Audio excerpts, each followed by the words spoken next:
Hello guys, അപ്പം നമ്മൾ ഇൻസ്റ്റയിൽ ഒരു ആസ്ക് മി എ ക്വസ്റ്റ്യൻ ഇട്ട ടൈമിൽ നമ്മുടെ അടുത്ത് കുറേ പേര് ചോദിച്ചിട്ടുണ്ടായിരുന്നു Q&A ചെയ്യുമോ എന്ന്. അപ്പം നമ്മൾ അതിലൊരു എൻജിയിൽ ഇട്ടിട്ടുണ്ടായിരുന്നു സ്റ്റോറി ആയിട്ട്. അപ്പം അതിൽ കുറേ ക്വസ്റ്റ്യൻസ് വന്നിട്ടുണ്ട്. നമുക്ക് അതിൽ നിന്ന് കുറച്ച് ക്വസ്റ്റ്യൻസ് എടുത്തിട്ട് ഇന്നൊരു Q&A ചെയ്യാം എന്ന് വിചാരിച്ചാണ്. അപ്പം കുറേ പേർക്ക് നമ്മളെ അറിയത്തില്ലായിരിക്കും. എൻ്റെ പേര് ഐശ്വര്യ. അപ്പം നമുക്ക് ക്വസ്റ്റ്യനിലോട്ട് പോവാം. ഫസ്റ്റ് ക്വസ്റ്റ്യൻ, കല്യാണം കഴിഞ്ഞിട്ട് എത്ര വർഷമായി? കല്യാണം കഴിഞ്ഞിട്ട് എത്ര വർഷമായി? പറ. കല്യാണം കഴിഞ്ഞിട്ട്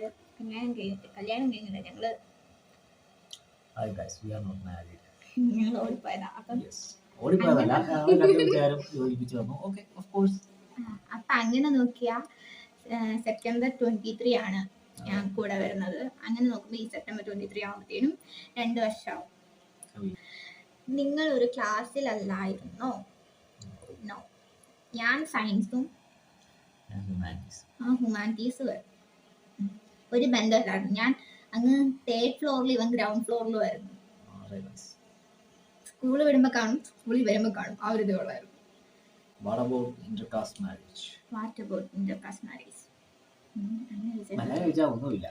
ഞാൻ ഹിന്ദുവാണ്, ഇവൻ ക്രിസ്ത്യനാണ്. പിന്നെ സ്നേഹിച്ചു കഴിഞ്ഞാൽ ജാതിയും മതവും ഒന്നും നോക്കിയിട്ട് കാര്യമില്ലല്ലോ. വിധിയോ. പ്രഗ്നന്റ് ആണെന്ന് അറിഞ്ഞപ്പോ ഫസ്റ്റ് റിയാക്ഷൻ എന്തായിരുന്നു? ഞെട്ടൽ. ഞാൻ വേണ്ടെന്ന് ഒറ്റക്കാലം നിൽക്കുമായിരുന്നു. ആണെന്ന് അറിഞ്ഞപ്പോ തന്നെ എനിക്ക് ആദ്യം ആണെന്ന് അറിഞ്ഞപ്പോ വിശ്വസിക്കാൻ പറ്റിയില്ല. പെട്ടെന്ന് എന്റെ കൈയൊക്കെ വിറച്ച് ഭയങ്കര എനിക്കിപ്പോ പറ്റത്തില്ല, എനിക്ക് പേടിയായിരുന്നു ഡെലിവറി ഒക്കെ. അപ്പൊ പിന്നെ ഇവന്റെ അടുത്ത് പറഞ്ഞപ്പോ ഇവന് എന്താ പറയുക, ഇവന് വേണമെന്ന് ഒറ്റ നിൽക്കുന്നത്. അപ്പൊ പിന്നെ ലാസ്റ്റ് എല്ലാവരും കൂടെ പറഞ്ഞ് എന്നെ മനസ്സിലാക്കി തന്ന് അങ്ങനെയാണ് മുന്നോട്ട് പോയത്.